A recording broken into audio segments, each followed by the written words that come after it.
আমাদের সামনে আমি একটা নিয়ে এসেছি মিনি ব্লগ। কি বলো তো, কাঁকুরের রেসিপি। তো চলো, কিভাবে আমি কাঁকুরের রেসিপিটা করেছি সেটা তোমাদের কাছে শেয়ার করলাম। পুরো ভিডিওটা দেখার অনুরোধ রইল।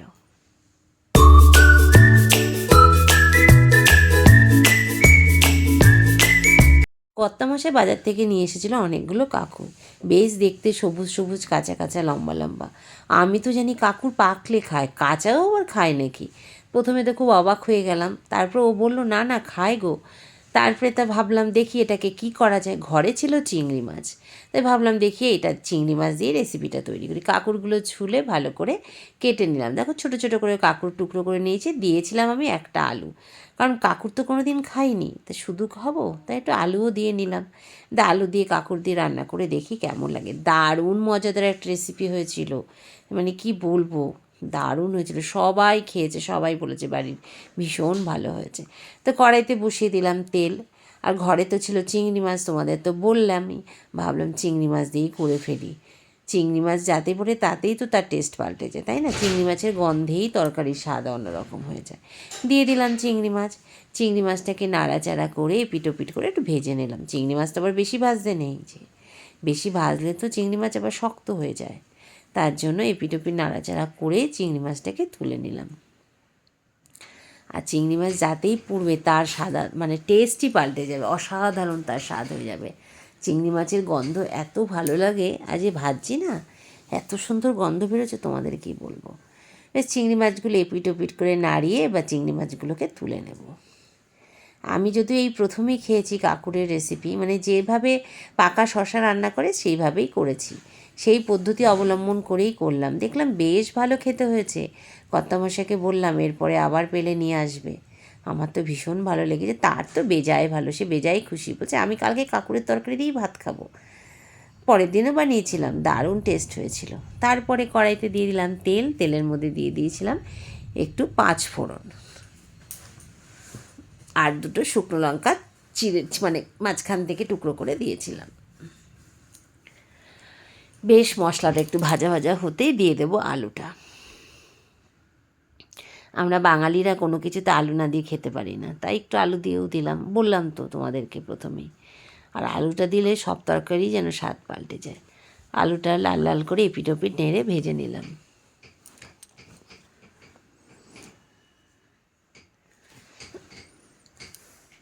আলুটা ভাজা প্রায় আমার হয়ে গেছে।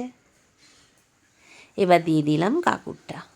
কাঁকুরটা দিয়েও একটু নাড়াচাড়া করে নিলাম বেশ কিছুক্ষণ ধরে।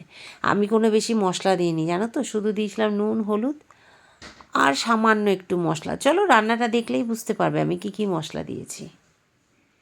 মানে মানে অল্প মশলায় এত অসাধারণ টেস্ট হয়েছিল না, কি বলবো। ওই যে চিংড়ি মাছ পড়েছিল, তার জন্য তার, মানে কি বলবো, দারুণ তার টেস্ট হয়েছিল। বেশ কাঁকুরটা দিয়েও কিছুক্ষণ বেশ নাড়াচাড়া করে নিলাম। দিয়ে দিলাম 3-4খানা কাঁচা, মানে চেরা কাঁচা লঙ্কা আর কি। লঙ্কাটা আমি চিড়েই দিয়েছিলাম। দিয়ে দিলাম সামান্য নুন, দিয়ে দিলাম একটু হলুদ গুঁড়ো, যেগুলো না দিলে তরকারি, মানে রান্না করাটাই, মানে কি বলবো, বৃথা। মানে এগুলো ছাড়া তরকারির কোনো স্বাদ গন্ধ কিছুই আসবে না।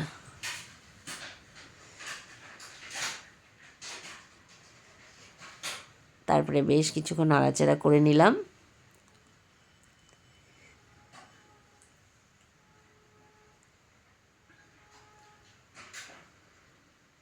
আর এর মধ্যে আমি দিয়ে দিয়েছিলাম চিংড়ি মাছটা। তারপরে দিয়েছিলাম আমার ঘরে একটা মশলা তৈরি করা ছিল, ওই যে সেই দিন মুগমুহুরি করে কাতলা করেছিলাম সেই মশলাটা।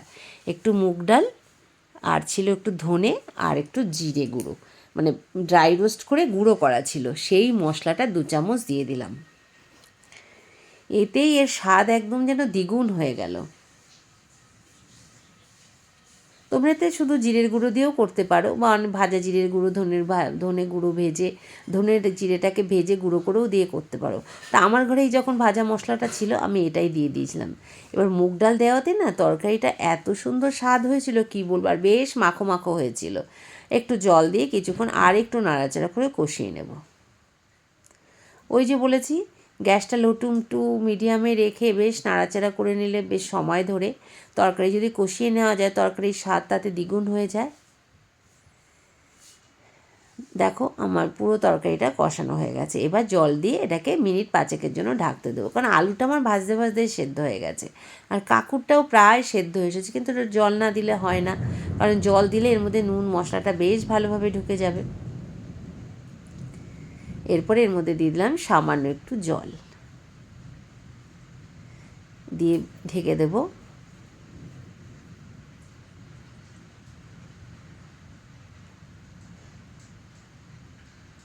দেখো তরকারিটা ফুটছে।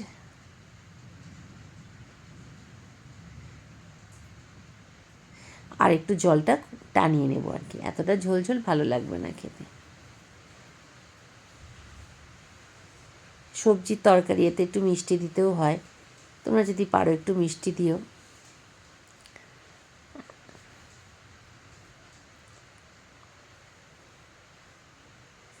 আমি একটা বাতাসা না দিয়েছিলাম গুড়, আখের গুড় দিয়েছিলাম একটুখানি, দিয়ে একটু নাড়াচাড়া করে নিলাম।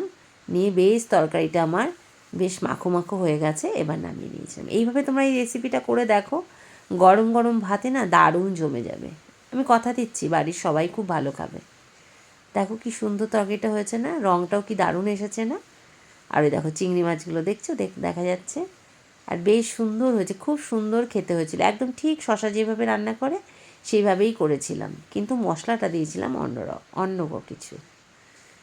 তো যাক, এই ছিল আজকে আমার কাঁকুরের রেসিপি। তোমাদের কেমন লাগলো আমার এই রেসিপিটা? যদি ভালো লেগে থাকে তবে বাড়িতে একবার রান্না করে আমাকে জানাও যে কেমন লাগলো আমার এই কাঁকুরের রেসিপি। তারপরে একটা পাত্রে তুলে নিলাম। রুটি দিয়ে খেতেও ভালো লাগবে, শুধু ভাত দিয়ে না, রুটি দিয়েও ভালো লাগবে খেতে। তো তোমাদের যদি আমার এই কাঁকুরের রেসিপিটা ভালো লেগে থাকে অবশ্যই এটা লাইক করো, কমেন্ট করো, শেয়ার করো। আর সবাই তো জানো, তাও বলছি, যারা নতুন তারা চ্যানেলটাকে সাবস্ক্রাইব করো, আর সাবস্ক্রাইব করার সময় অবশ্যই বেল আইকনটা প্রেস করো, তাহলে আমার নতুন নতুন ভিডিও নোটিফিকেশান তোমাদের কাছে পৌঁছে যাবে। তো সবাই ভালো থেকো, সুস্থ থেকো। আবার দেখা হবে নতুন একটা ভিডিওতে, নতুন একটা রেসিপির সাথে। কাঁকুর আর চিংড়ি মাছের দারুণ কম্বিনেশন, গরম গরম ভাত একদম জমে যাবে, বাড়ির প্রত্যেকেই চেটেপুটে খাবে। কথা দিচ্ছি, সবাই ভালো থেকো, সুস্থ থেকো।